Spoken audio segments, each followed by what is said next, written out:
So when we understand, like I said, that 7% of your communication is going to be through words, we can kind of look at our words and how it is that we communicate.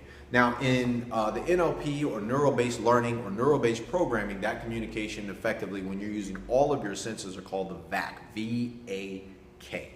Some people are visual, some people are audio, where they listen, and some people are kinetic, where they like to do.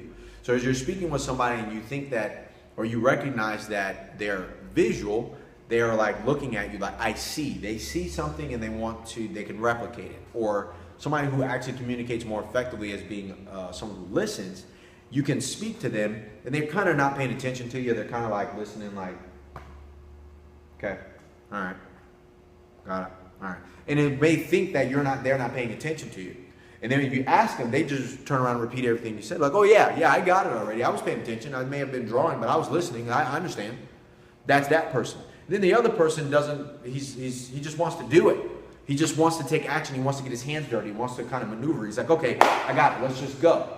So in your communication, especially when you're communicating with a group and you don't have the opportunity to kind of effectively one-on-one or small group, which we do small group trainings here at the UTC and even in Warhorse, the goal here is to give everybody some activity and then communicate with them as a group. But when you're communicating as a group, you need to be, like I said, modeling excellence by showing people, speaking effectively to them by communicating with views, showing, communicating with your mouth, with the verbal cues. And this is how this is done, guys, this way, and add emotional draw. And then also showing them being able to do it. So let them see, let them do, let them hear your level of communication, but only 7% of that's going to be with your words. And if you involve all of those, all three of those components, and you're effectively communicating to someone so they understand you, you become a more effective instructor because you capture now all types of people that would possibly be in that group. So everyone gets the opportunity to listen, learn, and be effective, especially when you're installing skill sets quickly. All right?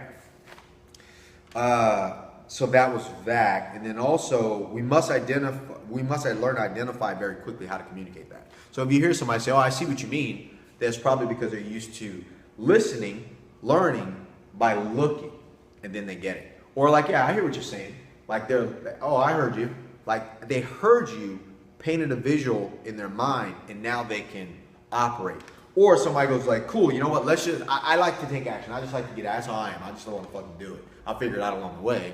That's me. So you show me, talk to me about it, and then I just want to go already. I don't want to have a long, drawn-out conversation about that, right? Cool. So that's how that goes. So that's the understanding of them, but then also there's an understanding or the goal now to be effective as the way we are going to communicate as we get later on into the curriculum, is that everyone has an internal perception of themselves. So how you think affects how you feel. How you feel affects what you do, and what you do and to what magnitude that you do it brings about a result, right? So your thoughts affect how you feel. You think about something sad, and before you know it, you're kind of sad, looking around, not really where you need to be, because it invokes a feeling. Usually sad, mad, happy, sexual, which we say sexual, but really it's creative, to be able to create, right? Cultivate, create life. Mad, angry, hungry, anxious, depressed, all these different things flow. But they usually come from a thought. Something happens, makes you think about it, gives you a feeling, that affects what you do. If we are at the UTC and I got a guy that's having a situation go down at home with his personal life, and it's affecting him, so something happens external, affects his internal perception of where things are. His internal perception of life is a reflection of his external, right? And vice versa. So if great things are happening to me and I feel that, man, this is awesome. Great things are internally projected, and I go off and I'm happy and I'm smiling, I'm having a good time. Negative things happen to me externally, comes in from my internal perception. It affects how I feel, and in turn affects me, my body chemistry, my body language, stress, slumped shoulders, looking down, oh, woe is me. When you're in an environment like the UTC, we have guys that go through a bunch of different things that come in externally and affect them. Our job is to control their state, which is their thoughts, control their feelings and management about what's going on, get them to take action. Our whole job is to conspire a crucible, a melting pot of activities, actions, conversations, and stories that allows them to manage and access the correct state to get them to actively take action to get a result. A lot of that is adrenal stress for us because we deal with athletes, we deal with all these people. We invoke fear, we invoke anger, we invoke frustration, we invoke sadness, we invoke happiness, and we get people to override those thoughts, thereby setting those feelings, which are emotional states, to be able to manage them, to get the effective action out of ourselves, to then in turn get the correct result. Actions and results. That's the basis of our program. That's all. How do you take action? Override the system that controls your thoughts and your feelings.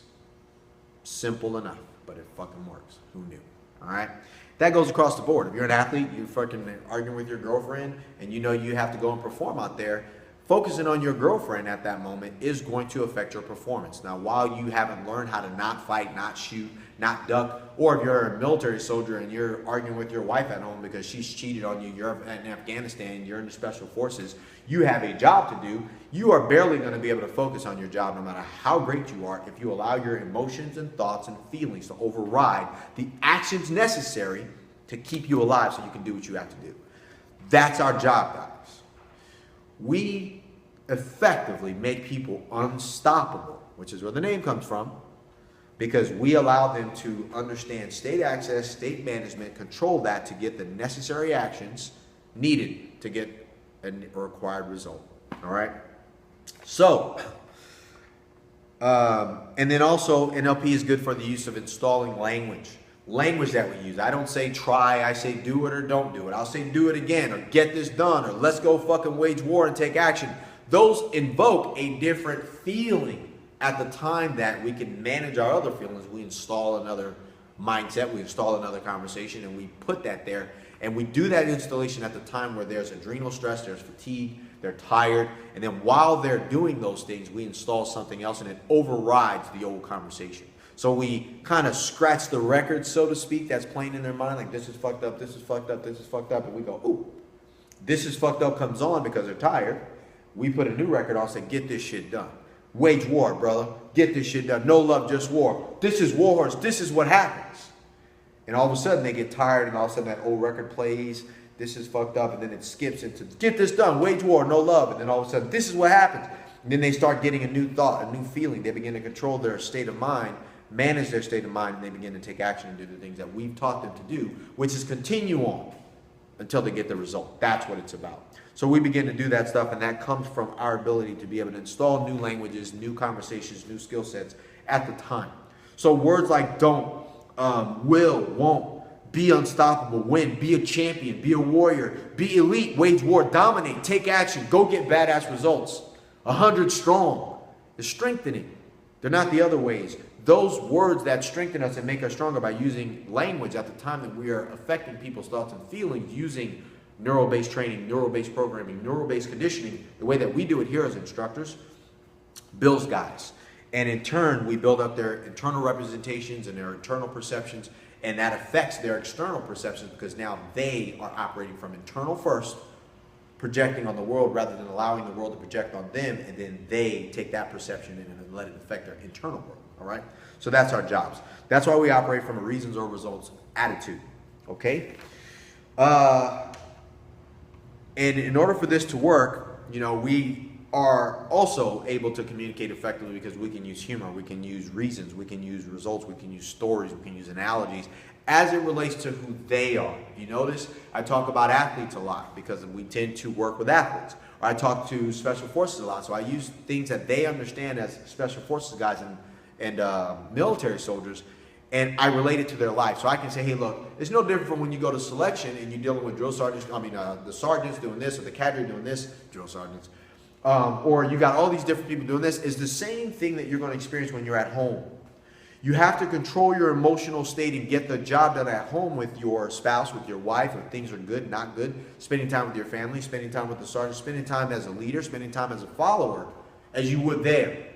So there's no separation. But when I have that conversation, they like, oh shit, you know, I got it, I understand. Thanks for explaining it to me like that. No one helps me get it that way. Because I go and I give an analogy that they understand, or I'll add humor, right? The way that I talked about Sharon with texting and saying, yeah, I'll cook dinner. Because you can visualize your wife bitching about that, but when you read it, you're like, oh, she says she'll cook dinner. She wants to cook dinner for me. That may not be the freaking case. But when you say that, you can give people an analogy and they learn quickly and they identify, but it has to be something they know. If all I did was sell widgets and you sold freaking Lamborghinis and I mentioned a widget joke, you wouldn't fucking laugh. You wouldn't care. That shit would be dumb. NLP allows you to get a better understanding of other people and skip that learning process and go straight to installing a skill set or an example by using analogies, because the brain patterns and gets it very quickly because it's neurologically based. All right? And to be able to use humor. Humor builds rapport. If I can make you laugh, you kind of automatically like me a little bit. And I'm funny. Let's just be honest.